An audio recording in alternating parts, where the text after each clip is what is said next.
It is literally midnight right now. And by the time I finish, it will be 2 a.m. But you know what? I don't care.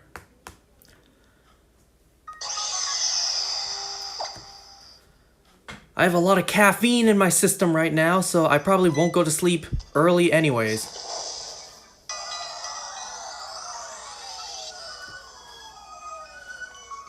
And most importantly, I want this shiny Giratina. It has been way too long. This Giratina has turned into our longest hunt yet. Alright, and I'm also not kidding. First of all, I would have done Galaxy 2 tonight, but then my friends wanted to come over. So yes, my friends did come over tonight, and I am doing this after they left. Literally, it is midnight. I had a small bubble tea while they were here, so yeah, a lot of caffeine in my system. I probably won't go to sleep anytime soon. Now, my friend's coming over. We did indeed watch a movie, but I'm not gonna go over it in detail.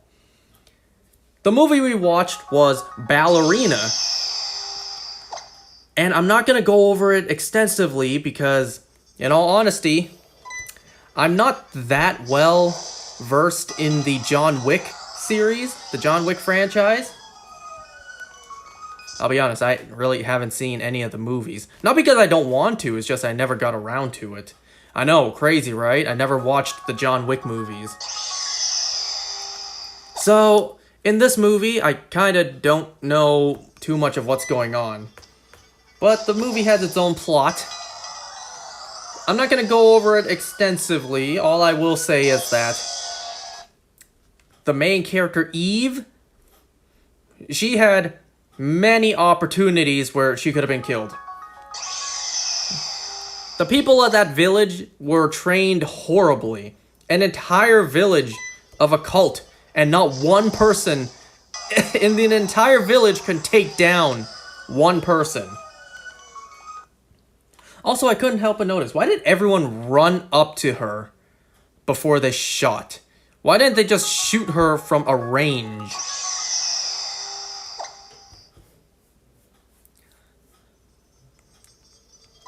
So anyways, yep. I'm doing this late at night right now. Hopefully, maybe, hey, who knows?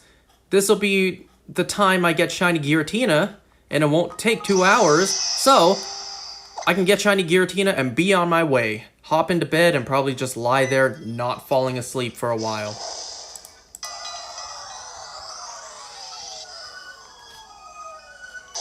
I mean, I didn't really get much sleep last night either, also because of caffeine in my system.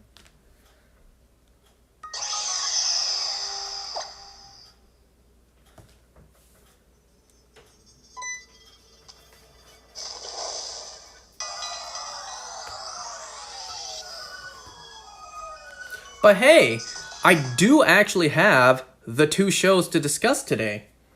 Peacemaker and Gen V, so I will discuss both of those. However, first, a little bit of things I want to mention about last time.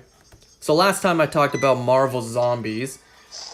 First, I realized that when I asked the question, does the virus affect non-humanoids, because we've only seen it affect humans and Asgardians, does it affect aliens? My dumbass forgot we literally saw zombie Thanos, so ignore my stupidity. And also, I thought about something. In this timeline, are the Asgardians extinct? Because all the Asgardians died. Thor died. Valkyrie died. Are the Asgardians extinct now? Then again, in that New Asgard cave, we didn't see any women or children Asgardian. It was all the men. No idea where all the children and women went. But assuming that was all the Asgardians, all that was left, are the Asgardians now extinct?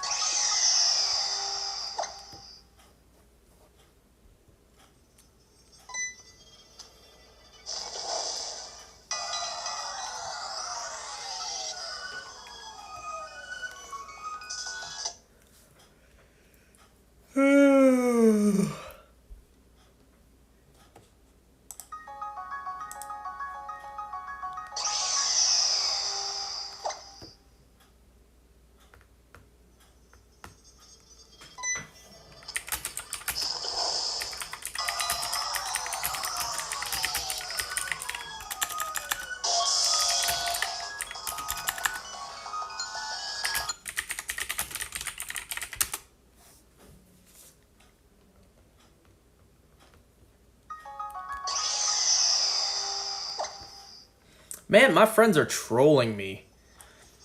Right before my friends showed up today, one of my friends, who turns out he wasn't even gonna come over tonight, he said, "Open the door, I'm here."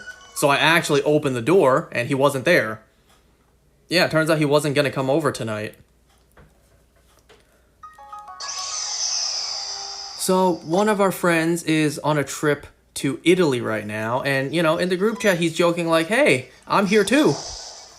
So one of my friends who was here tonight texted us like, "Open the door, he's here too." And I just replied, I was legit about to open the door because I thought you forgot something.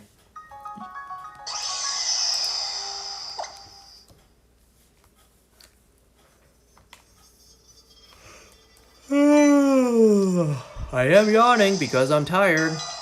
But the caffeine in my system, I don't know if I'll be able to fall asleep.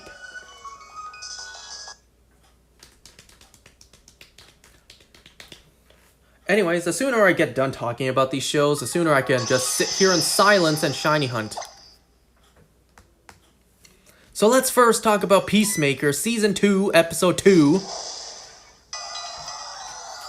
The episode opens up with a flashback to 8 months prior, where Rick Flag Sr., it's revealed that Rick Flag Sr. was appointed by the president to be the new head of Argus. So Economos is showing him around, showing him his new office. And as the new director of Argus, his first order is the records of his son's death in Corto Maltese. They have been confidential to him and, restricted access from him ever since. But now that he's the head, he has access to it. So he reads up on his son's death, Rick Flag Jr.'s, and what happened. And the file, the dossier, goes into extensive detail that Peacemaker killed him. It even somehow said on record that his final words were, "Peacemaker, what a joke." I wonder how they even got that on record. Unless they were interviewing Chris after Corto Maltese and he told them, like, "Yeah, I killed Rick Flag. His final words were, Peacemaker, what a joke." Like, I don't know. How did they even get that info? Maybe someone was nearby and heard him. I don't know. Was Ratcatcher 2 nearby at that time? I don't remember. What's interesting is they actually used flashbacks, like actual clips from the Suicide Squad movie, which just adds to the continuity confusion even more, because the movie itself is not canon, but the events are.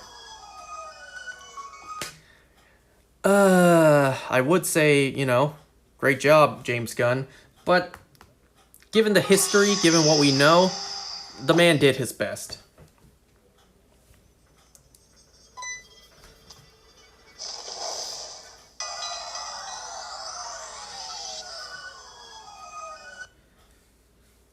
So just a reminder, the DCU is currently Creature Commandos, Superman, and Peacemaker Season 2. With canon events from The Suicide Squad and Peacemaker Season 1. However, neither of those two projects are actually canon. But the events are. Does that make sense?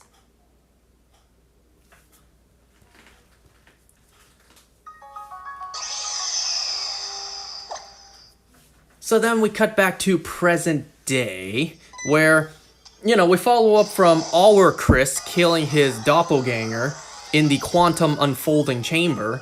So he tries to roll up his dead body and try to hide it, but the body just keeps on coming out.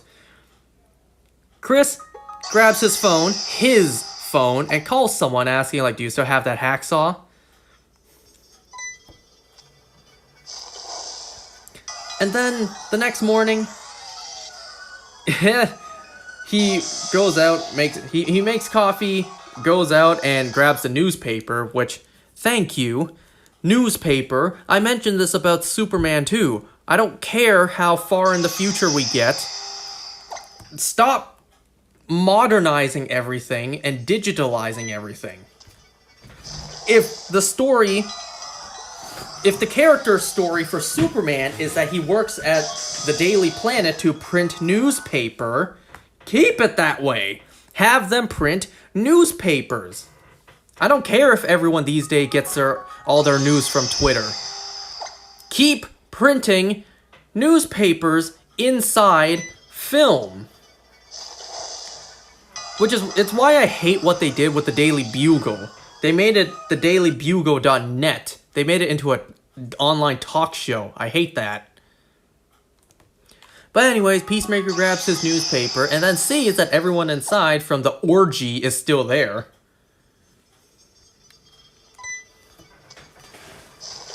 Economos is still surveying Chris at his house, and he actually gets a new partner. Was his name like Furry, but not spelled that way? What the hell was his name again? Suitcase Sim, kinda. Given how long this is taking, kinda.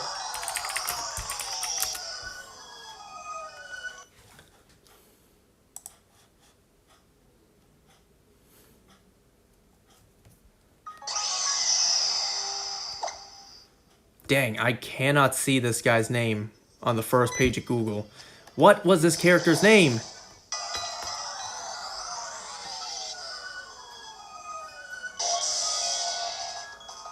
We back for the Turtwig grind? It took me 17 days to get Chimchar.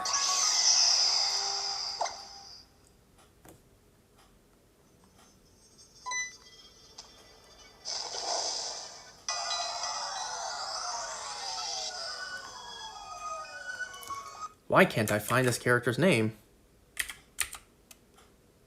Yeah, it is Flurry. Oh, not Furry, Flurry. Alright, so Economos has a new partner, Flurry, who shows up unannounced, and this guy is weird. This is like the epitome of James Gunn writing. This character is weird.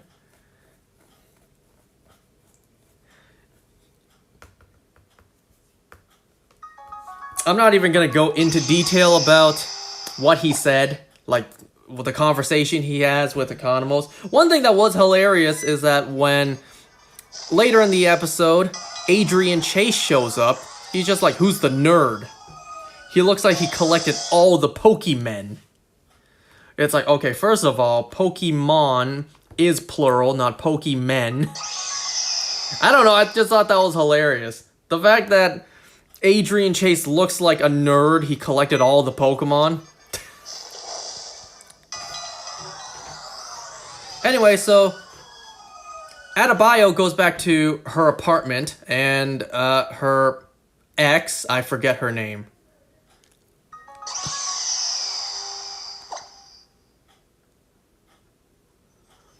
She was a very small character in the first season. I don't even remember her name.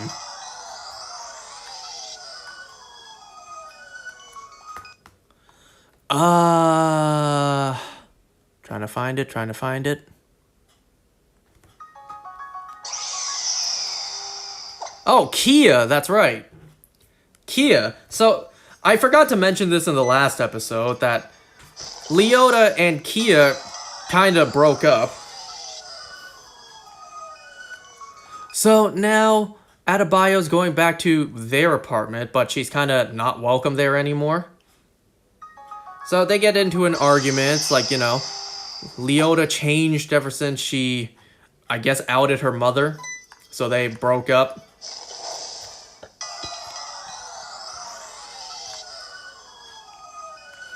Well, she goes and talks to Chris, and she reveals that he's being monitored by Rick Flag Sr. and Argus. And they know every time he uses his dimensional portal.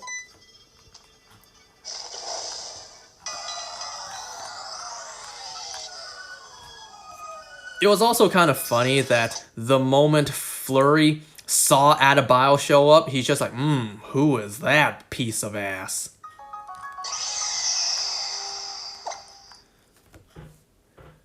So, let's see. Yeah, so Adebayo warns Chris that Argus is monitoring him, especially Rick Flag Sr., who does know he killed his son. We also see what Harcourt is up to. She's at this like convenience store buying stuff, and then this lady comes up to her mistaking her injuries for like domestic abuse.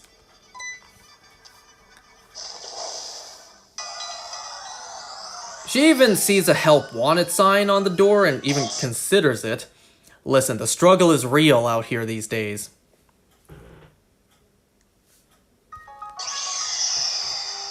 She buys chips and like Tostitos dip.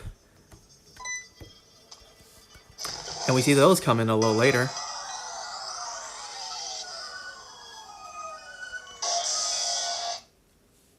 So, yeah. Chris, he called Adrian because they need to get rid of the body. And then when Adrian shows up, he's kind of upset that Chris didn't call him for the giant orgy party last night. But, you know, he claims he's not a pervert. It's not the sex that he's disappointed that he missed out on. He's disappointed that the orgy would have been a great bonding moment between friends. And it's just like, no. No. Nah. Nah, buddy. So Chris hesitantly opens his portal because his doppelganger's corpse is in there. But he does it anyway. And that alerts Argus. So Rick Flag Sr. orders a quote-unquote SWAT team to investigate his house when he's gone. And to even keep Economos in the dark about it. So there's this like event going on at night where they're all going. Where Peacemaker's showing up, Economos is also going. And that because Economos doesn't know about the plan to search the house, Flurry keeps him in the dark and plans to search the house when they're all gone. So we see Adrian and Chris inside of the quantum unfolding chamber and literally hacking away at his doppelganger's body. Now, that is pretty insane. That would mess you up. It's one thing to encounter your doppelganger and realize your doppelganger has a better life than you. It's another thing to kill your own doppelganger, and then it's a whole different league of its own to dismantle your dead doppelganger's body and get rid of the evidence. Because they use saws, they use everything. They tear this body apart. You're looking into your own dead eyes, you know? And then they burn the body, which is also something I forgot to mention in the first episode. Inside of the quantum unfolding chamber, there's this door that leads that an alien walks out of, and that alien burns like rats. Also in this episode, when Chris was talking to Leota, he reveals that the quantum unfolding chamber connects to 99 other universes. Interesting. So it doesn't connect to infinite universes out there.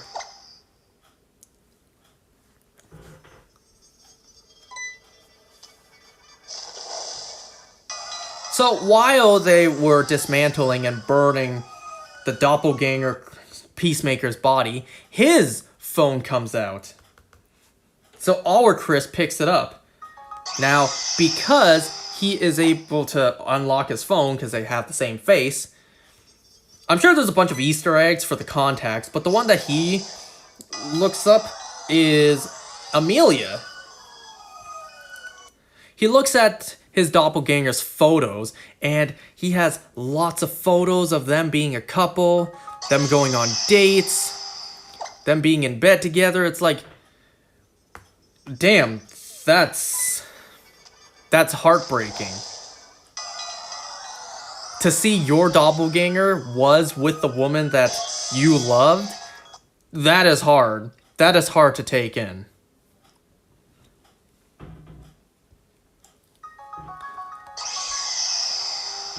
So, okay, it's night. There's a get-together now. Harcourt is planning like a get-together party, a reunion party, on the roof of her apartment. So everyone shows up. Adebayo shows up, Economos, Chris, Vigilante, Adrian. They all show up because it's been a while since they've been together. And it turns out that Economos left because of his job. I don't think Chris knows that Economos has been monitoring him this whole time. So while they're at that party, Peacemaker's house is unattended. So Flurry and his SWAT team go in to investigate. They try to find the source of the dimensional energy. And then as they're investigating, Eagly absolutely wrecks all of them. Eagly, we even see Eagly rip out one of the guy's eyes and peck into his titties. His nickname for her titties, because the one woman in the group literally nicknamed her titties. Yeah, we saw Eagly peck into her neck. I was kind of thinking, like, is Eagly actually able to kill all of these guys? I don't know. But Eagly is able to defend the house, and I was really afraid. Because the mic drop started happening. Eagly was walking with aura towards the screen. I was really afraid that there would be a surprise, like, gunshot, and Eagly would be hurt. Or even killed off. Because we know James Gunn. James Gunn makes you attached to characters just to rip your heart out. But no, Eagly is fine. There's also this gag for Flurry that he's bird blind. He can't tell the differences between birds. It's like they all look the same to him. A duck, an eagle, a hummingbird, they all look the same to him. He can't tell the difference.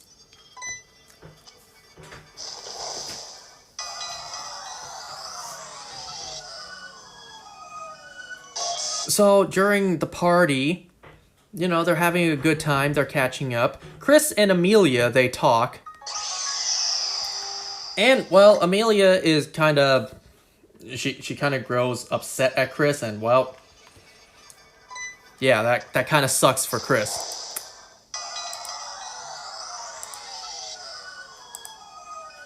So he keeps on drinking, and even more drinking. He goes home drunk to a mess in his house, but he doesn't worry about that.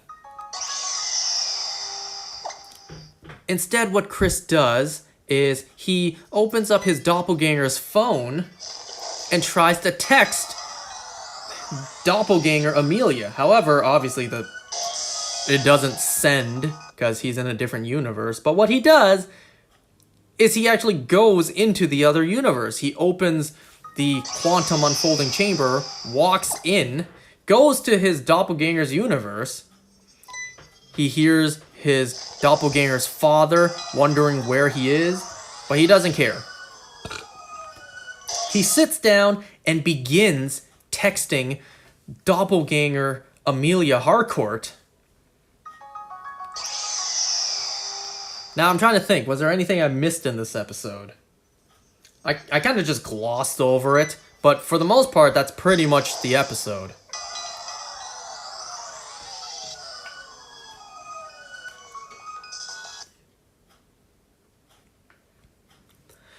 Damn, I feel bad for Chris. Really bad.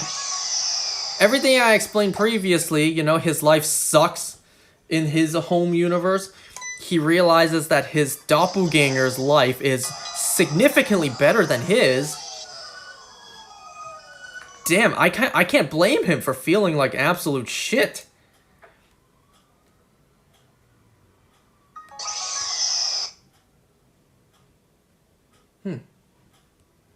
I'm hearing sirens. I can't tell if that's real life or if that's just the show my parents are watching. My family's watching on the TV in the living room.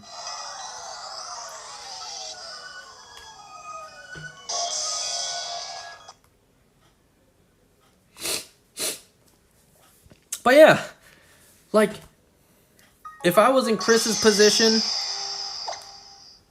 yeah, I would feel like absolute shit. My life already sucks at the moment, so if I found out my doppelganger had everything better than I do, and he was even with the woman that I loved, yo, that would be such a kick to the nuts. That would such be a hard blow to the gut.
I got 3 shinies in Pokemon Go today.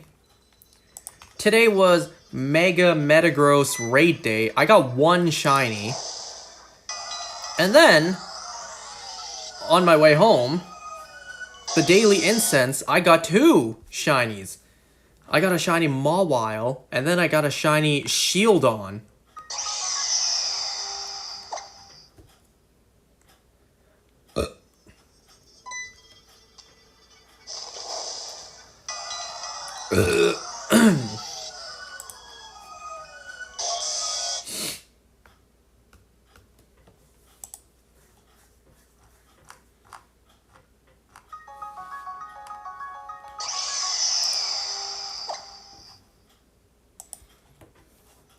I also organized all my Switch games, my physical Switch games, and I see it's a pretty big stack, so seeing them all together piled up, and it's just like, oh, that's a lot of money right there.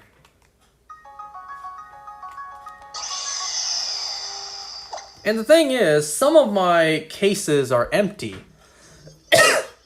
Because remember, my cousin took my Age of Calamity and my Skyward Sword, god damn it.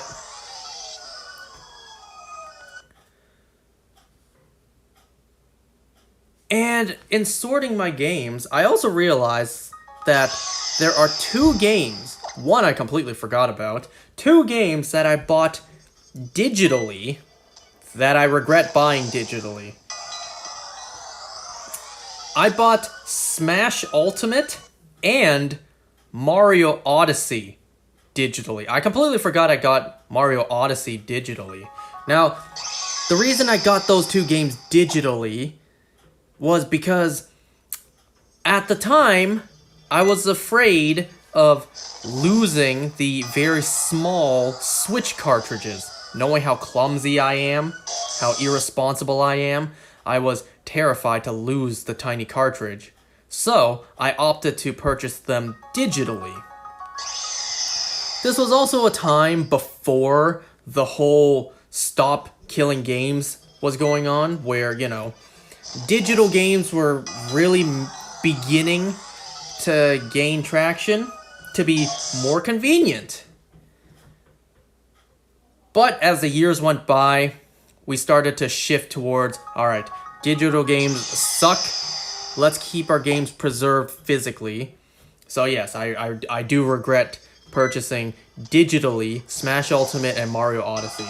One day I will have to rectify that by purchasing both games physically. One day I will do that, but at the moment I kind of don't want to spend that much money on games I already have. I would rather spend that money on new games coming out. But one day I'll buy them One day I'll buy them physical again. Yeah, I completely forgot about Mario Odyssey. I knew my Smash Ultimate was digital, but I forgot about Mario Odyssey.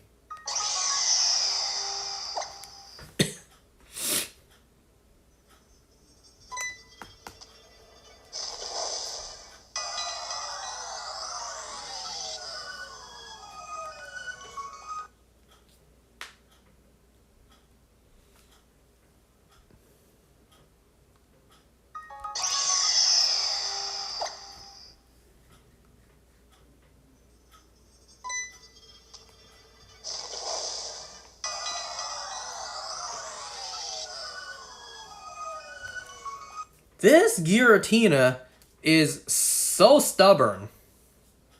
Please be shiny already.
I'll talk about Gen V in a moment.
Okay, let's quickly discuss Gen V, and then, yeah, I'll just be silent.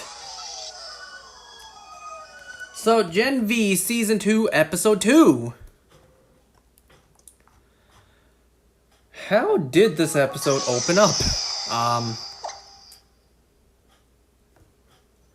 Oh, right. It opened up with Marie trying to film some, like, internet clout.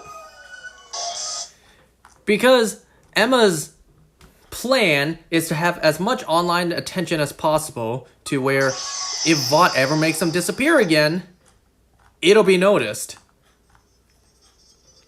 Jordan, however, wants to run away and get as far as possible from God U. However, if they do that, they'll be on the run forever. God U might be the safest place for them right now. So, yeah. Also, is it just me or is male Jordan bigger now? Is he more swole? You know what?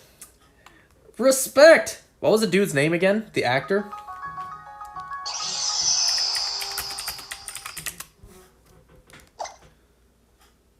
Derek Luh. You know what? I see you, Derek. You put it in that work. I see you. You look much bigger, much swoller.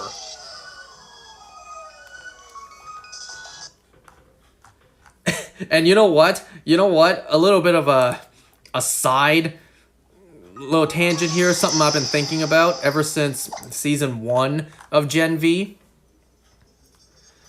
So I thought more about the character of Jordan, and I kind of think, yo, that character is kind of like a huge W to have as a partner. No homo, of course. My train of thinking is like, when the character is... I'm speaking strictly just for me. When the character is female, hey, you got a lover. You got a friend, you know? And then, when he's male, hey, you got a bro to hang with. So I kind of feel like the character of Jordan is a huge W. No homo, of course. Now, if I was in Marie's position, me personally, I'm not into male Jordan that way. Though, you know, no homo, I can respect the grind. I see he's much bigger, much swoller in Season 2. Call me crazy, you know? Call me crazy. Jordan would be a huge W to have as a partner. You get a lover and a partner when, you know, your preferred gender, me personally. Jordan as a female, you get a lover, a partner, and then when Jordan's a male, you got a bro to hang with. You got a dude to chill with. Yo, that's a huge W in my eyes. No homo, of course. I gotta really push that in. Wait. Anyways. And you know, I kind of also was wondering about Jordan. Jordan, everything shifts whenever the gender swaps. Yes? So, is it all of the, internal systems as well? Like the, internal reproductive organs? Right? Or is it just the outside genitalia? Because I'm kind of thinking, I was kind of wondering, if female Jordan gets pregnant, what happens if she switches to male? What happens to the baby?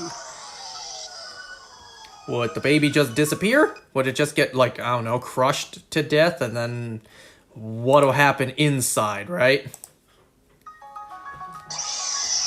Anyways,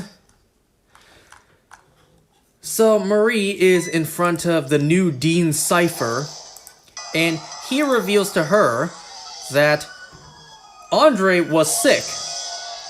Turns out nobody knew, so he grabs a file that is coincidentally already in his desk, gives it to Marie to prove that Andre really was sick. He has the same condition that his father did, where every time he uses his powers, it would cause micro tears.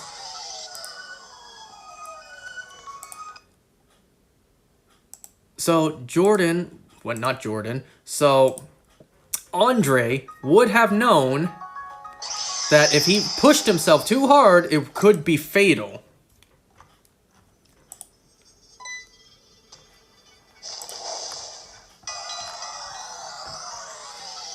Cypher also asks Marie to keep an eye on her friends, on Jordan and Emma, because now that they have been appointed guardians of Godolkin, there could be a lot more threats. So just keep them in check.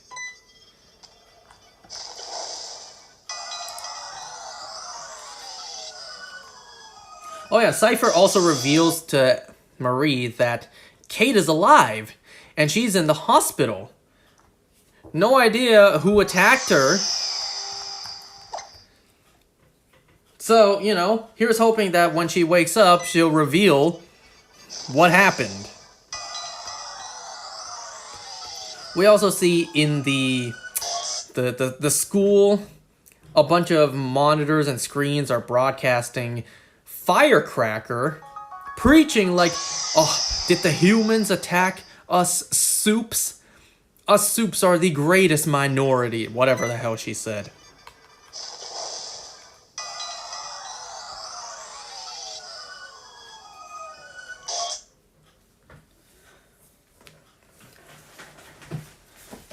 So, we see Kate is in the hospital, and Sam found out.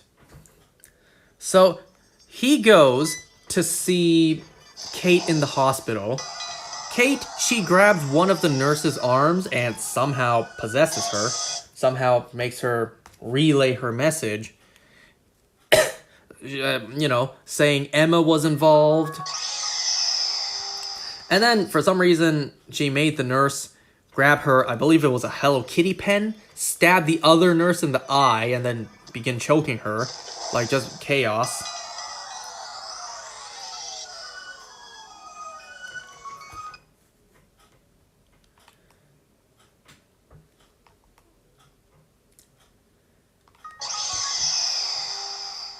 So, Cypher has this new quote-unquote course, new class, for certain soups in Godolkin, where out of the entire student body, I guess, only a select few were chosen for this like combative testing of powers course. He even asks them, like, do any of you know how your powers work? Marie's like, I control blood. And Cypher's like, yes, but specifically what in blood? The hemoglobin? The red blood cells? What about blood do you control? And then he's even like, Jordan, how does your body switch between genders? So the intricacies of actually swapping genders... wait, what? The intricacies of soup powers is complex. And Cypher, with this program, wants to push the students to their limit to unlock their full potential by understanding their powers, understanding how they work. So this giant, like, gladiator guy shows up and beats the living hell out of them. So the goal of the class is to push the button to end the class. You know, without dying, without being beaten to a pulp by this giant dude with a hammer.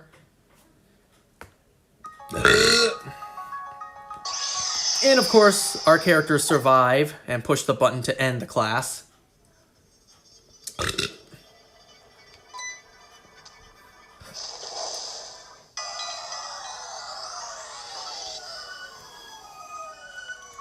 So, Marie and Jordan, the two of them, they clean up because, you know, they kind of were beaten pretty badly. And Jordan, she likes what she sees when Marie takes her shirt off. So they make up, they reminisce on Andre, you know, grieving him, and then they kiss, and then, well, we know what they did afterwards.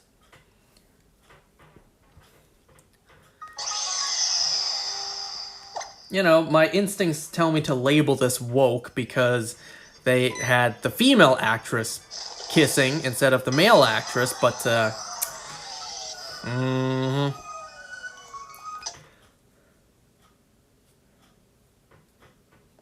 Speaking of which, so Emma, she tries to attend this new class with this teacher that has like butterfly wings. I'm not even gonna touch what this teacher said. I'm not even gonna bother going over whatever she said. You know, that is so political. I'm not even gonna cover that. But clearly, Emma's not comfortable in this new class. Emma now has anxiety, so she takes this, like, drug to help her with that, which spaces her the hell out. And she's called out on it by none other than Andre's father. Because we saw earlier, he actually applied for a job, you know, at the school with Cypher. What was the character's name again?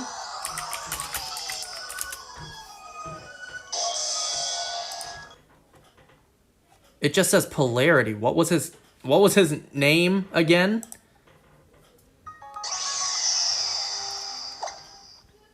It just says Polarity. The first page of Google as well as IMDb, it just says Polarity. So yeah, Polarity applied for a job at God U under Dean Cypher to find out what's going on. So Emma reveals to him that they need to investigate.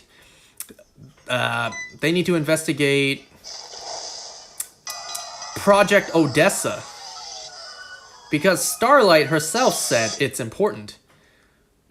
So they go and investigate. They go into the school archives where this new soup we meet, known as the Rememberer. Gee, I wonder what his whole shtick is about. He remembers everything. And turns out Emma's a huge fan of his, so getting on Rememberer's good side, he allows them into the confidential archives all about Thomas Godolkin. So they look through all the paperwork, and then Emma somehow knows about the secret room. Polarity uses his powers to open the secret door, and then inside is a whole bunch of bad stuff. A whole bunch of, like, white supremacy and Nazi attire. Yeah, that's pretty bad. And this is in, like, the basement of the school. This is a hidden chamber in the basement of the school. So anyways, they find a file on Project Odessa. Emma reading over it, she realizes she knows now what Project Odessa is. So in her excitement, she grows big, hulking out all her clothes. And then we see a giant naked Emma covering her tits with her hands.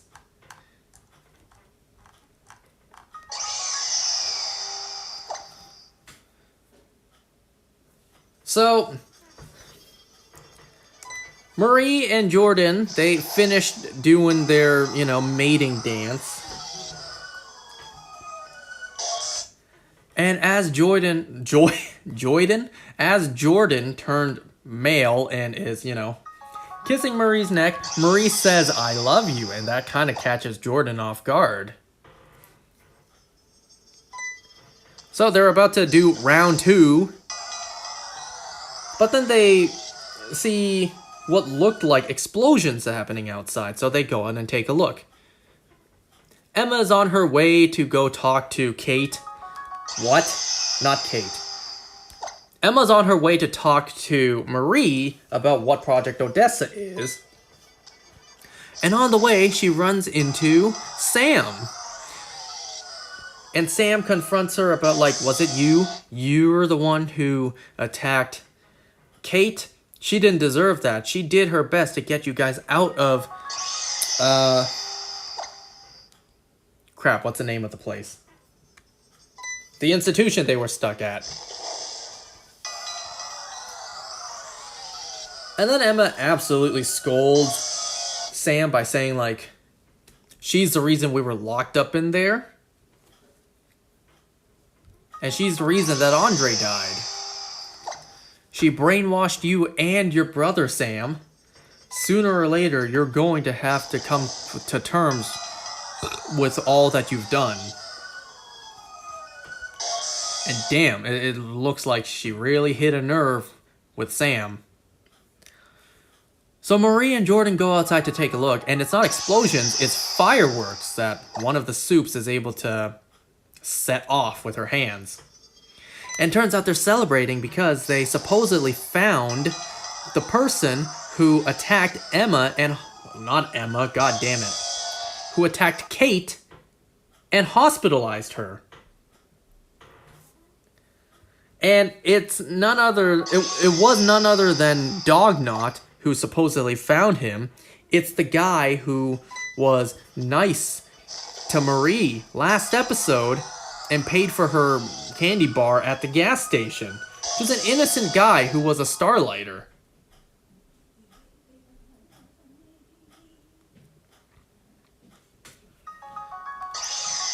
And then Emma shows up and reveals to Marie that Project Odessa is about her.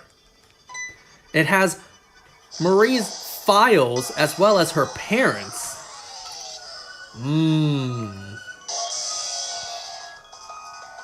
There was also the scene where, these smaller scenes with Rufus, where he gets mad at this human working at, I don't know, the school campus coffee shop for having like a Starlight poster up.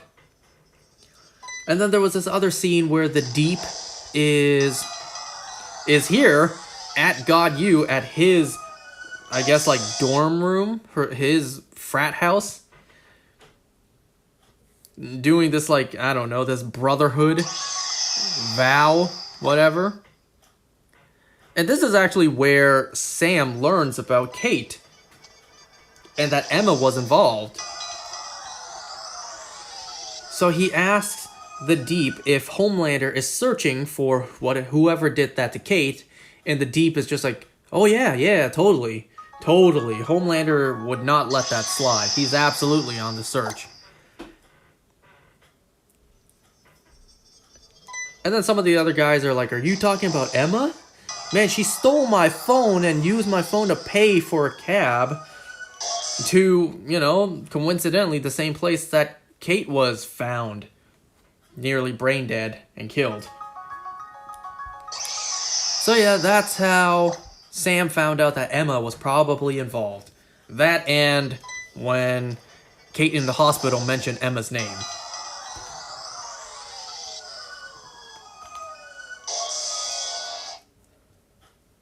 Oh yeah, at the end of the episode, it was none other than Firecracker and her online show revealing that Dognot found the person who attacked Kate.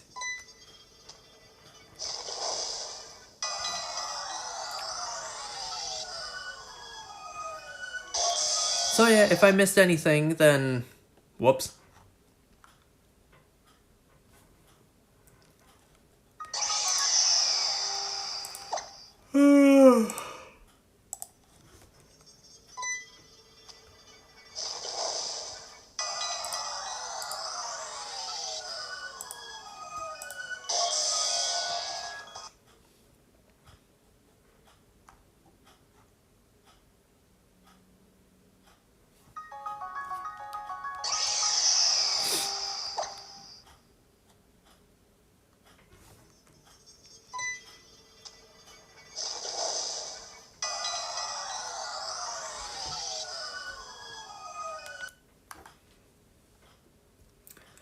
Well, I ran out of things to talk about.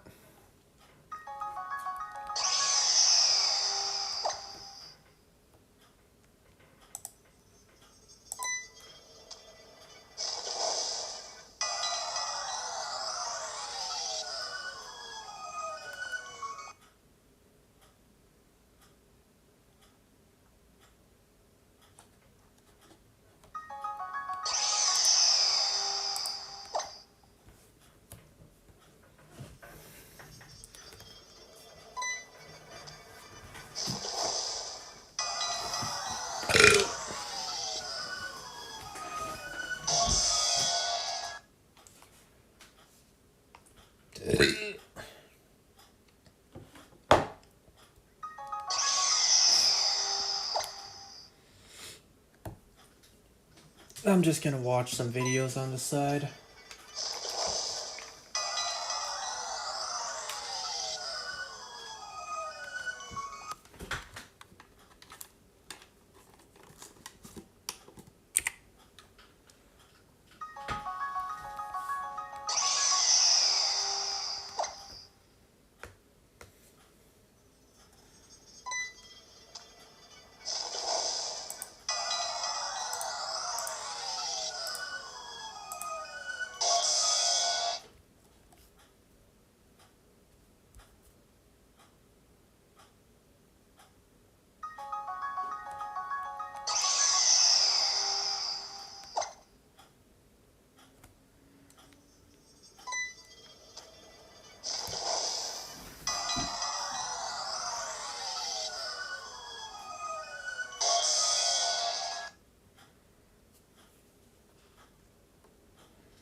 Alright, I'm gonna go pee real quick.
It's 2 a.m. now.